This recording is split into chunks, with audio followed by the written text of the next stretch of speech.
박정숙의 손끝이 떨리고 있었다. 방금 전까지 하던 빨래에서 비누 거품이 아직 손등에 남아 있었다. 휴대폰 화면엔 영준이라는 아들 이름이 떠 있었다. 어머니, 태림이가 또 열이 올라요? 39도까지 올랐어요? 병원에 좀 데려다 주실 수 있죠? 제발요, 어머니. 며느리 지민의 목소리는 다급했다. 아니, 다급하다기보단 이미 정숙이 달려올 거라고 확신하는 듯한 어조였다. 지금 갈게. 10분만 기다려. 정숙은 대답과 동시에 현관문을 박차고 나갔다. 베란다에 늘어뜨린 빨래는 그대로였고 끓이던 된장찌개는 불을 켜둔 채였다. 하지만 그런 건 중요하지 않았다. 태림이가 아프다는데. 택시 뒷좌석에 앉은 정숙의 마음은 복잡했다. 빗방울이 창문을 두드릴 때마다 가슴속에서도 무언가 두드리는 것 같았다. 태림이가 많이 아픈 걸까? 아침엔 괜찮아 보였는데. 하지만 마음 한구석에선 또 다른 목소리가 들렸다. 또야? 이번 주에만 벌써 3번째잖아. 정숙은 고개를 저었다. 아니야, 이런 생각하면 안 돼. 태림이는 내 손주고 아들 부부도 바쁘니까. 나야 시간이 있으니까 당연한 거지. 그렇게 스스로를 다독이며 정숙은 소아과 앞에 내렸다. 택시비는 14,000원. 지갑에서 10,000원짜리 2장을 꺼내는 손이 습관적으로 빨랐다. 어머니, 와주셔서 감사해요. 아들 영준과 며느리 지민이 태림이를 안고 서 있었다. 태림이는 얼굴이 발갛게 상기되어 있었지만 할머니를 보자 힘없이 손을 흔들었다. 할머니, 어머, 우리 태림이 많이 아팠구나. 정숙은 가방을 내려놓고 태림이의 이마에 손을 얹었다. 뜨거웠다. 걱정이 몰려왔다. 지민아, 언제부터 열이 났어? 오전부터요? 그래서 해열제 먹였는데 안 떨어져서. 왜 진작 연락 안 했어? 아이가 이렇게 아픈데.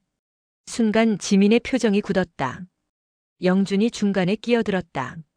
어머니, 그게 저희도 바빴어요. 회사 일이 갑자기 터져서. 정숙은 더 이상 말하지 않았다. 무슨 소용이 있겠는가. 1시간이 지났다.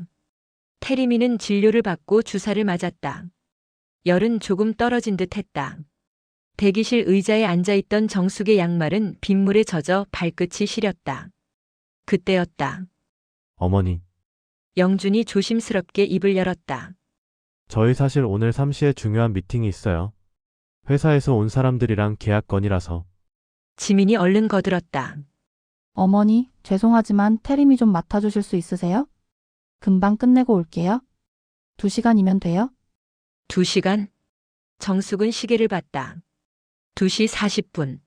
집에 두고 온 된장찌개가 생각났다. 아직 끓지도 않은 빨래들도. 어머니, 제발요. 이 미팅 놓치면 정말 큰일 나요.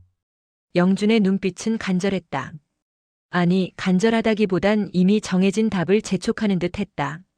알았어. 가봐. 대답이 떨어지기 무섭게 두 사람은 가방을 챙겼다. 어머니, 정말 감사해요. 금방 올게요. 태림아, 할머니 말씀 잘 들어야 돼. 쿵. 문이 닫혔다. 정숙은 대기실에 혼자 남겨졌다. 태림이는 정숙의 무릎에 머리를 기대고 잠들어 있었다. 작고 따뜻한 숨소리가 들렸다. 정숙은 창밖을 바라봤다. 빗방울이 끝없이 떨어지고 있었다. 정류장에 서 있는 사람들, 우산을 쓰고 걸어가는 사람들, 모두 어디론가 향하고 있었다. 나는 어디로 가고 있는 걸까?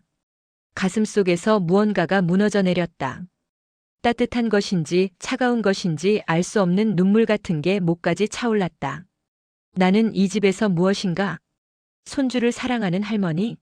아니면 그저 편리하게 부를 수 있는 무급 돌봄 노동자?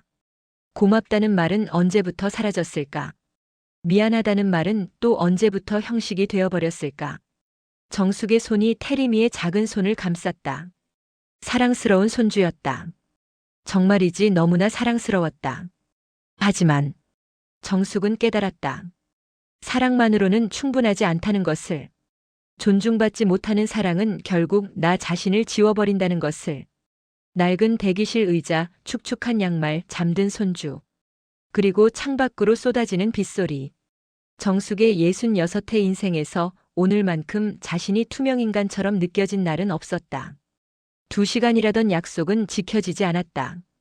4시, 5시, 6시가 되어서야 영준에게서 문자가 왔다. 어머니 미팅이 길어져서요. 7시쯤 갈게요. 죄송해요. 정숙은 휴대폰을 내려놓았다. 답장하지 않았다.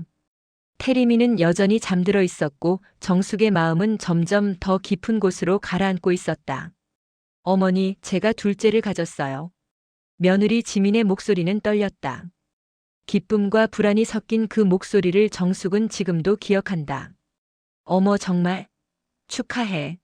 태림이가 형 되는구나. 그날 정숙은 진심으로 기뻤다. 손주가 하나 더 늘어난다는 건 축복이었다. 그런데 어머니 부탁이 하나 있어요? 지민은 조심스럽게 말을 이었다. 제가 임신 중인데 태림이 돌보면서 출근하기가 너무 힘들어요? 어린이집은 적응을 못하고 혹시 어머니께서 도와주실 수 있으세요? 출산 전까지만요? 정숙은 잠시 망설였다. 그때는 아직 문구점을 운영하고 있었다. 30년을 지켜온 작은 가게. 동네 학생들이 사장님 하고 인사하던 그곳. 하루하루가 바쁘고 고되었지만 그래도 정숙에겐 나만의 자리였다. 어머니, 문구점은 나중에 다시 열 수 있지만 출산은 지금뿐이잖아요? 그리고 태림이가 할머니를 정말 좋아하는데 그 말에 정숙의 마음이 흔들렸다. 그래, 며느리가 힘들다는데. 가족이 어려울 때 도와야지. 출산 전까지만이라잖아. 사장님, 진짜 그만하시는 거예요? 단골 학부모 김선희 씨가 아쉬운 표정으로 물었다. 아니야, 잠깐 쉬는 거야. 며느리 출산 도와주고 다시 열 거야. 정숙은 밝게 웃으며 대답했다. 그때만 해도 몇 달이면 돌아올 수 있을 거라 믿었다. 마지막 날 정숙은 가게 문을 닫으며 유리문에 손바닥을 얹었다. 차갑고 단단한 유리. 30년간 매일 아침 열고 매일 저녁 닫던 그 문. 금방 다시 올게. 정숙은 속으로 약속했다. 가게에 그리고 자기 자신에게. 처음 석 달은 정말 행복했다. 어머니, 오늘 태림이가 할머니 제대로 불렀어요? 어머니가 해주신 미역국이 세상에서 제일 맛있어요? 어머니 덕분에 제가 이렇게 건강하게 임신 유지할 수 있어요? 고맙다는 말이 넘쳐났고 정숙의 하루는 의미로 가득 찼다. 태림이를 안고 밥을 먹이고 재우는 일. 모든 게 사랑스러웠다. 역시 가족을 위한 일이 제일 보람있어. 정숙은 문구점이 그립긴 했지만 이 시간들이 더 소중하다고 믿었다. 어머니, 태림이 간식은 정확히 오후 3시에 줘야 해요?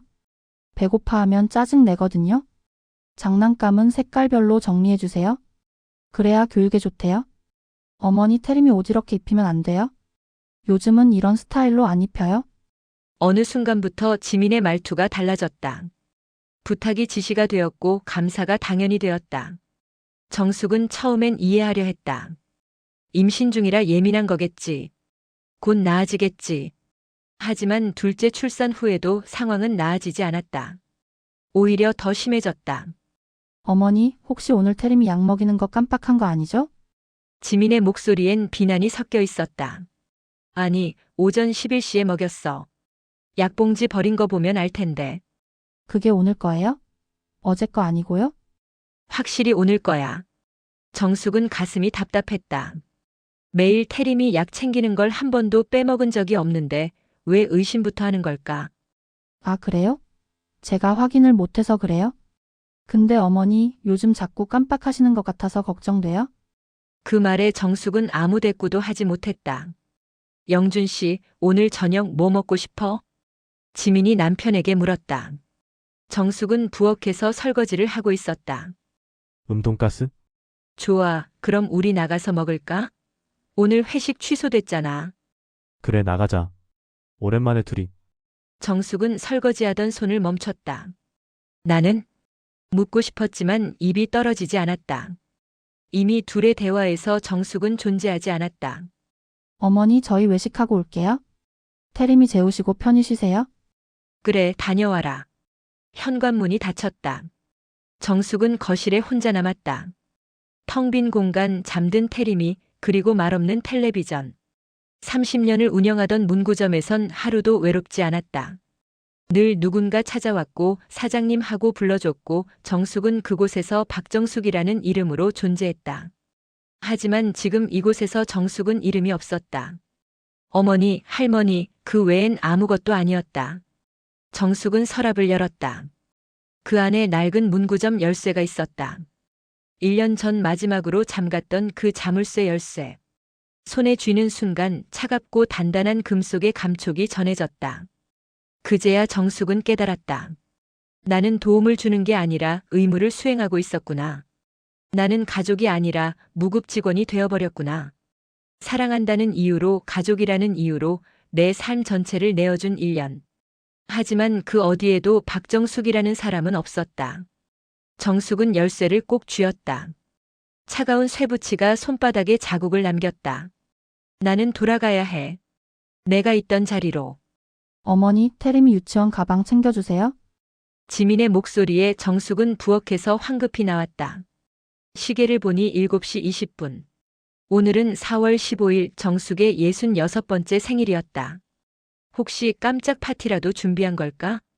작은 기대가 가슴 한쪽에 피어올랐다. 작년엔 미역국이라도 끓여줬었는데. 어머니, 빨리요. 하지만 지민의 재촉하는 목소리엔 평소와 다를 게 없었다. 영준도 넥타이를 매며 현관으로 향했다. 어머니, 저녁 늦을 것 같아요? 태림이 저녁 챙겨주세요. 그래. 쿵. 현관문이 닫혔다. 정숙은 텅 빈 거실에 혼자 서 있었다. 냉장고에 붙어있는 달력에 동그라미 쳐둔 4월 15일. 그 옆에 정숙이 작게 써둔 글씨 엄마 생일. 아무도 보지 못했다. 아니, 보지 않았다. 할머니, 오늘 뭐 하는 날이야? 태림이가 고개를 갸웃하며 물었다. 응, 할머니 생일이야. 생일? 그럼 케이크 먹어? 글쎄다, 오늘은 할머니 혼자 조용히 보내려고. 태림이는 금방 흥미를 잃고 장난감을 가지러 갔다. 정숙은 쓸쓸히 웃었다. 괜찮아. 나이 들면 생일이 뭐 특별한가. 스스로를 위로하며 정숙은 설거지를 시작했다. 아침 그릇, 어젯밤 그릇, 그제밤 그릇. 싱크대엔 늘 그릇이 쌓여 있었다. 예전엔 내 생일이면 문구점 단골들이 꽃도 갖다 주고 케이크도 사줬었는데 30년을 운영하던 그 작은 가게.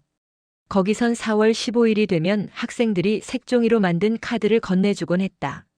사장님 생일 축하해요. 삐뚤빼뚤한 글씨였지만 그게 얼마나 따뜻했는지. 정숙의 눈가가 뜨거워졌다. 다 컸으면 엄마 생일 정도는 기억하지. 정숙은 태림이 낮잠 재우고 거실 소파에 앉아 중얼거렸다. 휴대폰을 켰다. 혹시 축하 문자라도 올까 싶어서. 하지만 화면엔 통신사 광고 문자만 가득했다. 친구들에게라도 연락할까 생각했지만 그마저도 민망했다. 오늘 내 생일이야라고 먼저 말하는 게 왠지 초라하게 느껴졌다. 할머니 배고파. 태림이가 일어났다. 정숙은 얼른 눈가를 훔치고 일어났다. 그래, 할머니가 맛있는 거 해줄게. 생일인 사람이 밥을 차리고 설거지를 하고 빨래를 개는 오후. 정숙은 문득 거울을 봤다. 거울 속 66살 여자는 지쳐 보였다. 어머니, 저희 왔어요. 영준과 지민이 들어섰다. 두 사람은 회식이라도 한 듯 얼굴이 붉었다. 어머니, 이거 드세요. 지민이 비닐봉지를 건넸다. 안에는 플라스틱 용기가 들어있었다. 뭔데? 회사에서 회식하면서 케이크 먹었는데 좀 남았어요? 어머니 드시라고 싸왔어요? 정숙은 용기를 열었다. 케이크 조각 하나. 옆면이 찌그러지고 크림이 한쪽으로 쏠려 있었다. 우리 배불러서 다 못 먹었거든요. 버리긴 아까워서요. 지민의 말은 친절했다. 하지만 그 안엔 아무런 마음도 담겨 있지 않았다. 고맙다. 정숙은 겨우 입을 열었다. 목소리가 떨렸다. 어머니 괜찮으세요? 감기 걸리신 거 아니에요? 아니야, 괜찮아. 영주는 넥타이를 풀며 방으로 들어갔고 지민은 태림이를 씻기러 욕실로 갔다. 정숙은 혼자 남았다. 손에 든 찌그러진 케이크 조각. 생일 케이크가 아니라 그저 남은 음식. 눈물이 터질 것 같아서 정숙은 급히 부엌으로 들어갔다. 엄마 할머니한테 케이크 줬어? 태림이가 지민에게 물었다. 응, 줬어. 근데 엄마 아까 말했잖아. 할머니는 나이 들어서 우리랑 잘 못 논대. 순간 정숙의 손이 멈췄다. 테리마 그런 말 하는 거 아니야? 지민이 아이를 타이르는 소리가 들렸다. 하지만 이미 칼날은 정숙의 가슴에 꽂힌 후였다. 나이 들어서 잘 못 논다고? 정숙은 부엌벽에 등을 기댔다. 다리에 힘이 풀렸다. 아이의 말은 순수했다. 그저 엄마가 한 말을 따라 한 것뿐. 하지만 그 순수함이 오히려 더 아팠다. 내가 이 집에서 짐이 된 거구나. 66년을 살아오며 이런 기분은 처음이었다. 투명인간도 아니고 짐. 나이 들어서 쓸모 없어진 짐. 모두가 잠든 밤. 정숙은 자신의 방 서랍을 열었다. 가장 깊숙한 곳에 낡은 열쇠가 있었다. 문구점 열쇠. 손에 쥐는 순간 1년 전 그 마지막 날이 떠올랐다. 금방 다시 올게라고 약속했던 그날. 하지만 1년이 지났고 정숙은 돌아가지 못했다. 아니, 돌아가지 않았다. 가족이 필요로 한다는 이유로, 손주를 사랑한다는 이유로. 정숙은 열쇠를 꼭 쥐었다. 차가운 금속이 손바닥에 온기를 전했다. 아니야. 이건 내 온기가 아니야. 내가 돌아가야 할 곳의 온기야. 서랍 옆엔 찌그러진 케이크 조각이 놓여 있었다. 정숙은 그걸 보다가 쓰레기통에 버렸다. 미안하지만 이건 못 먹겠구나. 그날 밤 정숙은 결심했다. 내일 아침 나는 돌아간다. 내가 박정숙이라는 이름으로 존재했던 그곳으로. 66번째 생일. 아무도 기억하지 못한 날. 하지만 역설적이게도 정숙이 자기 자신을 다시 기억하게 된 날이었다. 어머니 어디 가세요? 지민이 놀란 얼굴로 물었다. 정숙은 외출복을 입고 가방을 들고 있었다. 문구점 좀 다녀올게. 문구점요? 갑자기요? 오늘 테리미 소아과 가야 하는데. 예약 시간 적어놨어. 너희가 데려가. 정숙의 목소리는 단호했다. 어머니 그래도? 지민아, 나도 내일 있어. 이제 너희 일은 너희가 해. 현관문이 닫혔다. 정숙은 계단을 내려가며 깊게 숨을 들이쉬었다. 1년 만에 느끼는 자유. 무겁기도 했지만 동시에 가벼웠다. 행복문구. 낡은 간판의 글씨가 정숙을 맞았다. 페인트가 벗겨지고 먼지가 쌓여 있었지만 여전히 그곳에 있었다. 정숙은 떨리는 손으로 열쇠를 꺼냈다. 1년 전 마지막으로 잠갔던 그 자물쇠. 찰칵. 문이 열렸다. 오래된 종이와 먼지 냄새가 코를 찔렀다. 아이고. 정숙은 가게 안을 둘러봤다. 진열대는 먼지로 뒤덮여 있고 계산대 위엔 1년 전 달력이 그대로 걸려 있었다. 4월 15일 정숙이 문을 닫던 날에 멈춰 있었다. 하지만 이상하게도 마음이 따뜻했다. 나는 여기 있었구나. 30년간 매일 아침 열고 매일 저녁 닫던 이 문. 수천 번 닦았던 이 진열대. 수만 번 눌렀던 이 계산기. 모든 게 정숙의 손때가 묻어 있었다. 정숙은 소매를 걷어붙이고 청소를 시작했다. 먼저 진열대. 걸레로 한 칸 한 칸 닦아내니 나무결이 드러났다.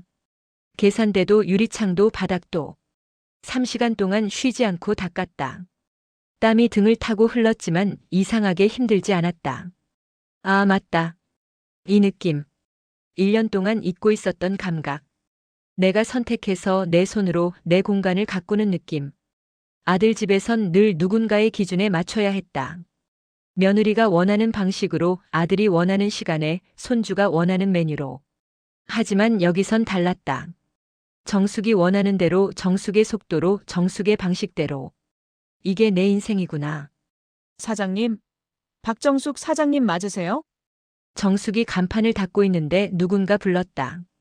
돌아보니 40대 초반의 여성이 서 있었다. 네, 그런데요. 어머, 정말 사장님이시네. 저 기억 안 나세요? 10년 전에 여기서 늘 공책 사던 김민지요. 제 딸이 이 초등학교 다녀서. 아, 민지 씨. 그때 쌍둥이 키우던. 맞아요. 사장님 기억력 정말 좋으시네요. 민지는 반가워하며 손을 잡았다. 근데 문 닫으셨던 거 아니에요? 다시 여시는 거예요? 응, 다시 열려고. 어머, 정말요? 너무 좋다. 요즘 문구점이 다 없어져서 불편했는데. 사장님 계시면 믿고 살 수 있죠. 그 말에 정숙의 가슴이 뭉클했다. 믿고 살 수 있다고. 1년 동안 아들 집에선 한 번도 듣지 못한 말이었다. 해가 지기 시작했다. 정숙은 마지막으로 조명 스위치를 올렸다. 탁! 오래된 형광등이 깜빡이더니 환하게 켜졌다. 순간 낡은 문구점이 변했다. 먼지는 사라지고 진열대는 반짝였고 유리창은 투명했다. 정숙은 가게 밖으로 나가 유리창 너머를 바라봤다. 환한 불빛 아래 계산대 뒤에 서 있는 자신의 모습. 맞아. 이게 나야. 박정숙. 할머니도 어머니도 아닌. 그저 박정숙 사장님인 내가. 사장님 연필 한 다스 주세요. 공책이랑 풀도요. 사장님 애들 이름 써주시는 거 아직 하세요? 손님들이 하나둘 찾아오기 시작했다.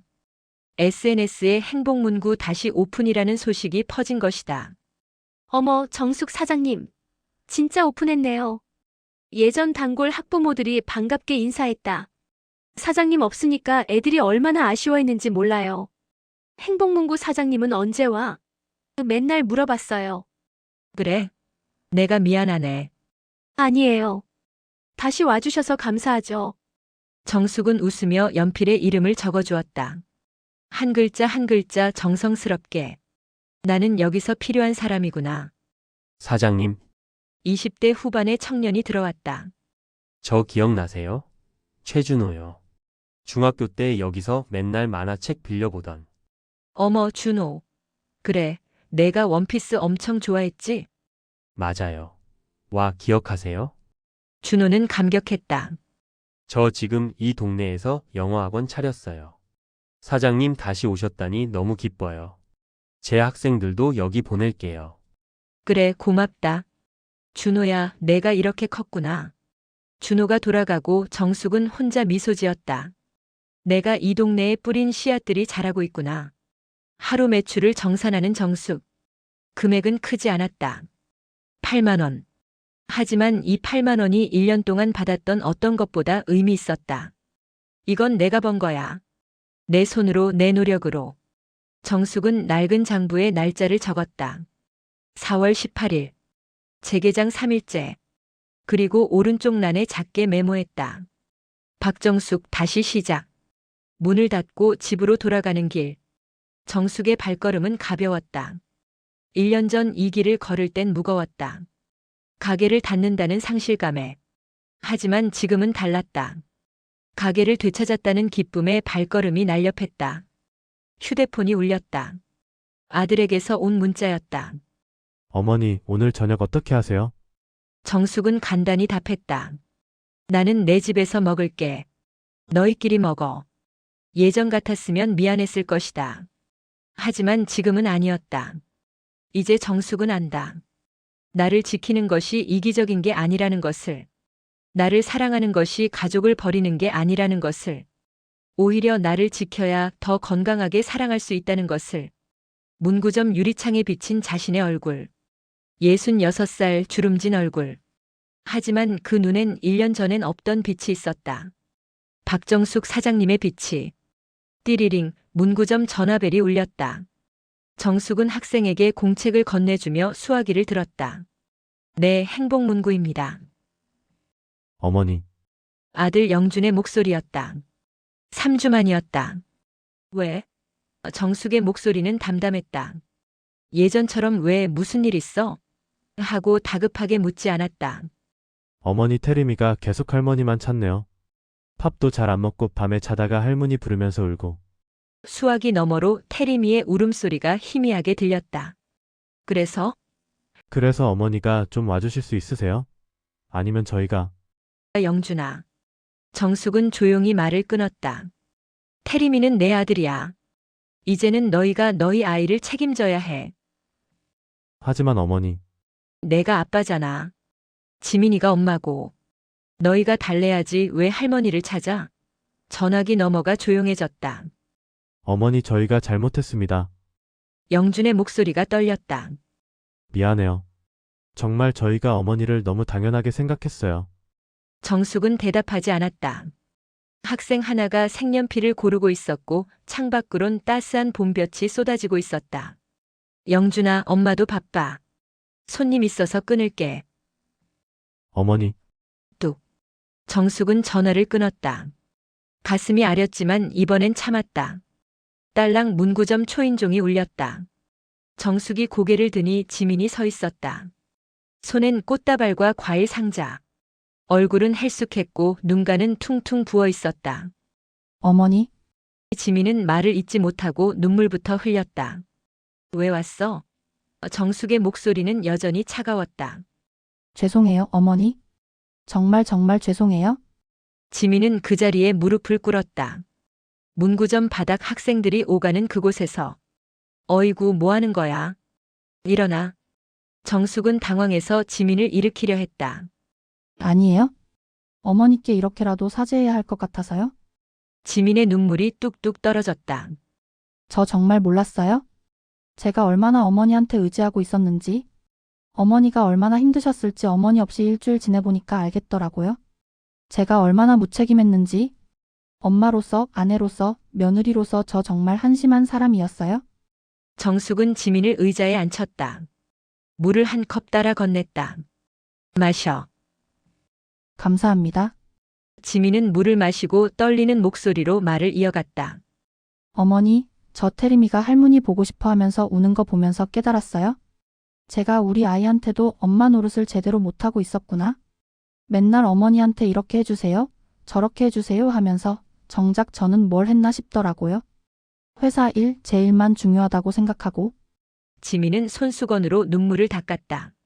어머니가 문구점 문 닫으실 때 얼마나 힘드셨을까요? 30년을 하시던 일을 그만두시는 게. 저는 그냥 출산 전까지만 일하고 쉽게 말했지만 어머니한텐 인생 전부를 내려놓는 거였잖아요. 정숙의 눈가가 뜨거워졌다. 그리고 어머니 생일날 저 정말 최악이었어요. 회사에서 먹다 남은 케이크를, 그것도 어머니 생일인 줄도 모르고. 지민은 고개를 숙였다. 제가 너무 철없었어요. 어머니 용서해 주세요. 정숙은 한참을 말없이 지민을 바라봤다. 지민아, 네, 어머니. 이 사과는 고맙다. 내가 이렇게 찾아와 준 것도 고맙고. 정숙은 깊게 숨을 들이쉬었다. 하지만 나는 이제 여기서 다시 시작하려고 해. 네? 1년 동안 나는 나를 잃고 살았어. 박정숙이라는 사람이 아니라 그냥 누군가의 할머니, 누군가의 어머니로만 살았지. 정숙은 문구점 안을 둘러봤다. 근데 여기 돌아오니까 나는 다시 내가 됐어. 학생들이 사장님 하고 부르고 손님들이 내 이름을 불러주고 이게 나한테는 정말 소중한 거야. 어머니, 나도 너희를 사랑해. 태림이도 정말 보고 싶고. 하지만 이제는 내 인생을 살고 싶어. 정숙의 목소리는 단호했지만 따뜻했다. 주말엔 놀러 갈게. 태림이랑 놀아주고 맛있는 것도 해주고. 하지만 매일 거기 있진 않을 거야. 알겠지? 지민은 고개를 끄덕였다. 눈물을 흘리면서. 네, 알겠어요, 어머니. 저희가 저희 스스로 해야죠. 그때 문구점 문이 열렸다. 할머니. 태림이가 뛰어들어왔다. 영준이 아이 손을 잡고 들어섰다. 우리 태림이. 정숙은 무릎을 굽혀 태림이를 안았다. 한 달 만에 보는 손주는 조금 더 자란 것 같았다. 할머니 보고 싶었어. 할머니도. 우리 태림이 많이 보고 싶었어. 태림이가 정숙의 얼굴을 쓰다듬으며 물었다. 할머니 오늘은 행복해. 정숙은 잠시 멈칫했다. 그리고 환하게 웃었다. 그래, 할머니는 정말 행복하단다. 진짜 진짜. 진짜 진짜. 정숙은 태림이를 꼭 안았다. 사랑한다고, 보고 싶었다고. 하지만 이젠 안다. 사랑한다고 해서 내 전부를 줄 필요는 없다는 것을.